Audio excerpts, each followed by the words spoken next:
Have you ever reacted too slowly, too fiercely, or in a way that made you stop and think, why did I do that? Have you ever felt your chest tighten or your voice disappear even when the situation did not make sense? Have you ever told yourself that something must be wrong with you, only to discover that beneath that thought lived exhaustion, emptiness, and a quiet shame that never had a name? Childhood trauma leaves marks that do not show up on the skin, but shape the entire inner world. It influences how you read danger, how you trust, how you protect yourself. Many reactions you think are strange or personal are actually shared by countless people who grew up without safety or emotional connection.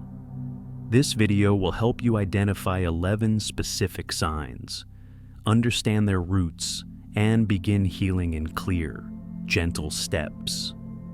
When you look at how childhood wounds shape your emotional life, the first sign that often becomes clear is emotional delay.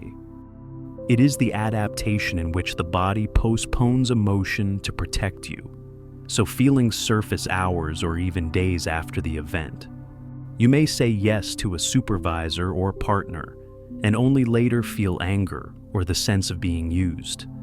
You may stay calm during conflict, then feel sadness, worry, or unease later that night. Many people blame themselves and wonder if they are cold for not reacting sooner. Its roots include dissociation, where the child steps away from the body to reduce pain, and hypervigilance, where attention stays fixed on adults instead of personal emotions. In chaotic homes, safety comes first and feelings come later, teaching the body that delayed emotion is protection. Healing begins by noticing small physical cues and naming simple emotions, then sharing early signals with someone safe. Inner child journaling helps the younger self speak, and supportive groups rebuild emotional expression. For stronger dissociation or numbness, body-based therapies such as somatic experiencing or EMDR reconnect emotion and safety. After recognizing how delayed emotions shaped your inner world, you may also notice a second pattern that affects the speed of your daily life. This sign is called rushing nowhere. Rushing nowhere appears as a constant sense of urgency, even when nothing is truly urgent. You rush through tasks, feel tense when waiting, and turn small things into emergencies. You may walk quickly without reason, as if you are late or about to be punished. Simple actions such as booking tickets or replying to messages feel like important tests. You may also feel pressured to achieve major milestones immediately and believe you are failing if you do not. Its roots often lie in strict, extreme, or addicted homes where tiny mistakes led to yelling, hitting, or silent punishment. Shame and fear of being seen as useless create adult imposter feelings. Children learn to hide family chaos by acting perfect, living in constant emergency mode until the body becomes attached to high alert. Healing starts by asking your inner child what it fears would happen if you were late or left something unfinished, then checking whether that imagined scenario is real. You gradually calm the body through mindfulness, slow breathing, and intentionally slowing simple routines like walking or eating. And if anxiety is severe enough to affect sleep, work, or relationships, CBT or body-based therapy helps rebuild a safer inner pace. Once you begin to see how constant urgency drains your inner world, a softer but deeper pattern often becomes visible.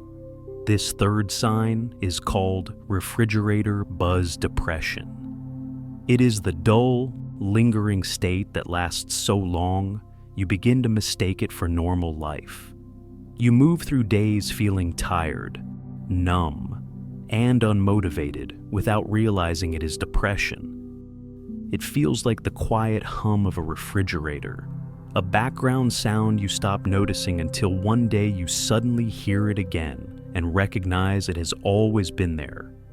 Only when someone says they do not live with your level of exhaustion do you understand how unusual your tiredness is. Life feels gray, yet because you keep functioning, you convince yourself nothing is wrong.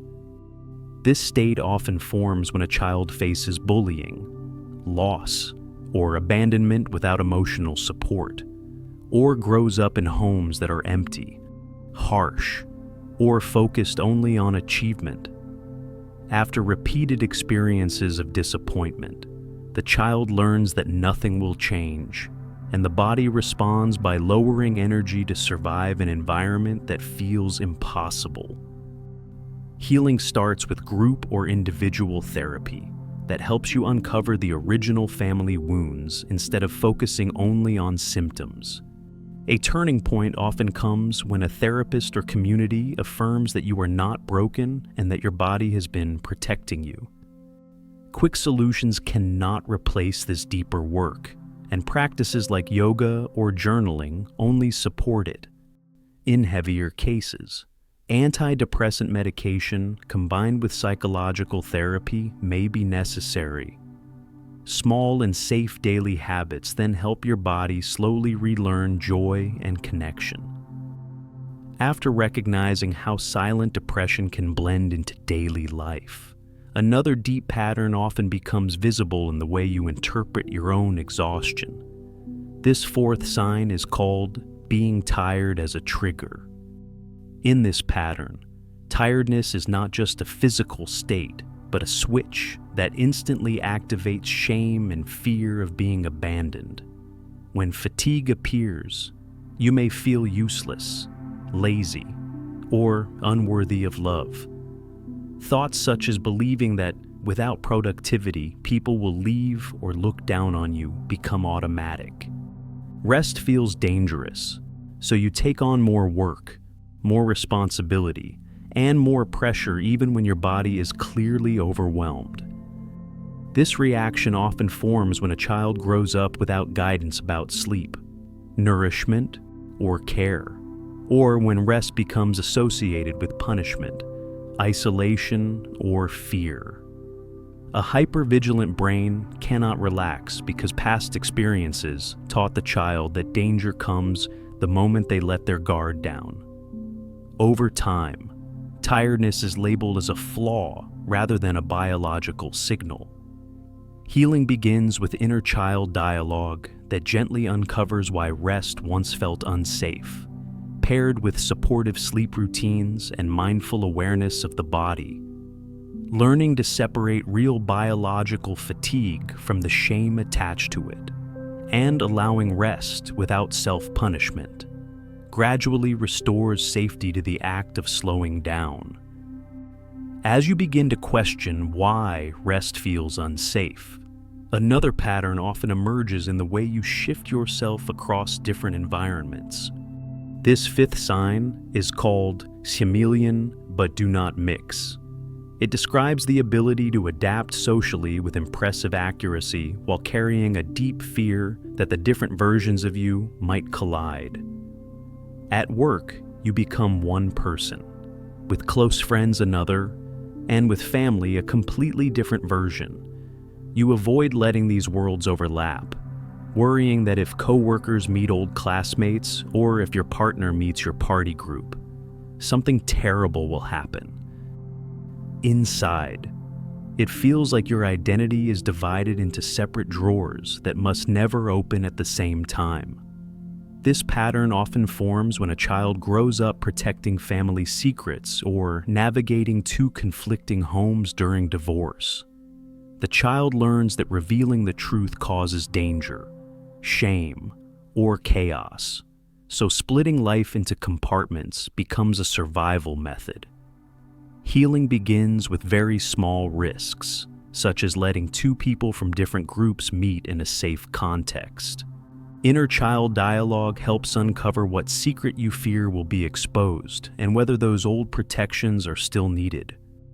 Therapy supports integrating these divided parts into a more coherent self and learning that you do not need to tear yourself into pieces to belong.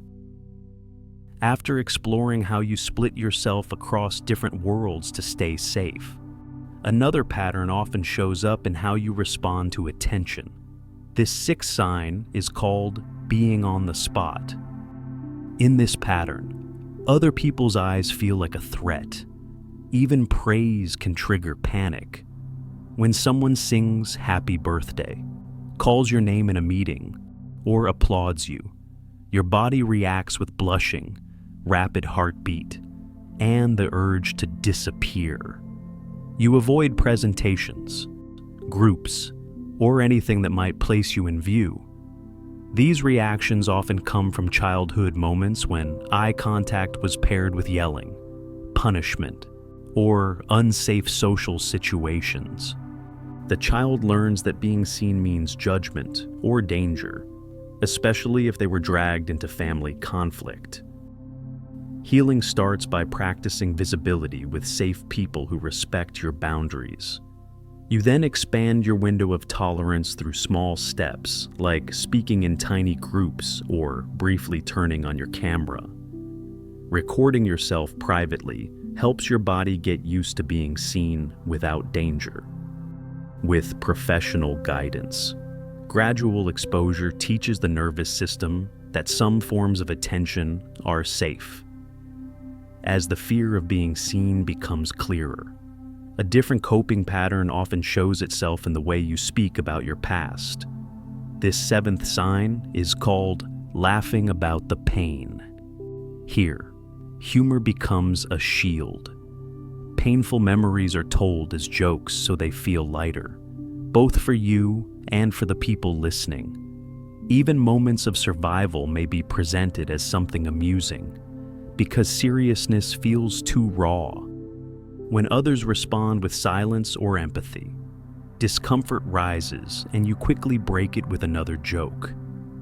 This habit often forms in families that mock emotions or treat sadness as weakness. Children learn that only the humorous version of their pain is acceptable.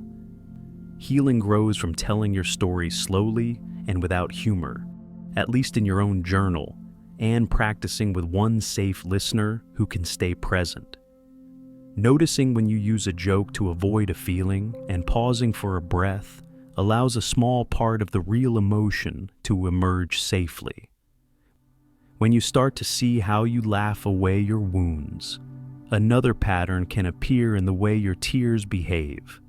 This sign is called crying valve, a system stuck between two extremes.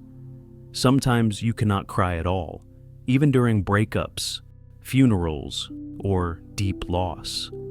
Other times, you burst into tears at a small scene in a film or a simple remark and wonder why you stayed dry when it really mattered. This split often forms when a child learns that crying makes nothing better, or even makes danger worse. Tears that were mocked, punished, or ignored get shut down. As an adult, the deepest pain stays locked, while safer spaces like movies, music, or other people's stories become the only places where tears can flow. Healing asks the body to finish what it once had to freeze. Somatic therapy, EMDR, or DBT, help process stuck memories instead of only talking about them. Journaling with your inner child about what used to happen when you cried begins to restore trust. In daily life, you gently practice allowing a few tears to fall in a private, safe space, treating them as a small ritual of permission rather than a frightening flood. After seeing how your tears learn to hide or erupt unpredictably, you may begin to notice another imprint in the way you imagine others looking at you. This ninth sign is called glass frog. Glass frog describes the haunting sense that you are transparent, that people can read your secrets or the worst parts of you without effort. Entering a room can feel like stepping under a spotlight, as if everyone is silently judging your past, your flaws, or the shame you carry, even when they are not thinking about you at all. This feeling often forms in families full of secrets or harsh criticism, where being seen once felt dangerous. Shame becomes a constant background state, and hypervigilance turns inward, always checking whether you have revealed too much. Healing begins by imagining a protective boundary around your body, reminding yourself that others are focused on their own lives, and working with shame in safe therapeutic spaces where your story can be held without judgment. As you begin to understand how shame can make you feel transparent, another pattern often emerges in the way your emotions try to escape. This 10th sign is called sideways grief or rage. It describes how old pain does not fade, but searches for safer exits. You may find yourself crying hard over a short clip or a simple story, or snapping intensely at traffic, interruptions, or small delays. Even as you tell yourself you are overreacting, your body releases feelings that were never allowed expression. Many children grew up swallowing loss, abandonment, and unfair treatment because families blocked sadness, anger, and grief. As adults, those buried emotions slip out sideways, in moments that pose no real threat, yet leave you confused and ashamed. Healing begins with grief work and therapy, giving yourself permission to mourn what you once had to endure silently. Support groups help you see that others carry similar wounds. Journaling lets you follow each burst of emotion back to the deeper pain asking to be seen. Once you see how old pain leaks out sideways in safer moments, another pattern often shows itself in the way you wait to begin anything. This 11th sign is called waiting games. It is the pattern of delaying action, not because you are lazy, but because you learned early to wait for a perfect moment that never comes. You tell yourself you will exercise when time opens up, write when your mood improves, or start therapy when life feels less crowded, and eventually realize you have been waiting for years. This comes from growing up with parents who avoided problems, teaching you to hope things would fix themselves, and from magical thinking that action requires the right sign or inspiration. Beneath it often lies the fear of failing or discovering you are not good enough if you actually begin. Healing starts when your inner adult moves first, choosing the smallest step possible today. Therapy helps you see the fear behind the delay, and behavioral activation creates specific scheduled actions so you can move forward even when motivation is not perfect. As you reach the end of these patterns, a deeper truth becomes easier to see.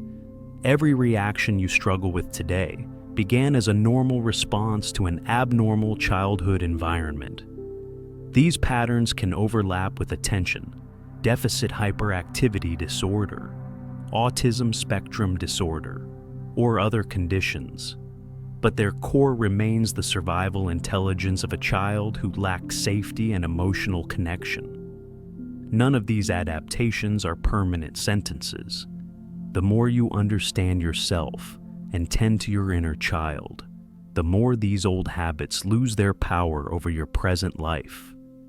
The message of hope is this: you are not damaged. You are carrying strategies that once protected you.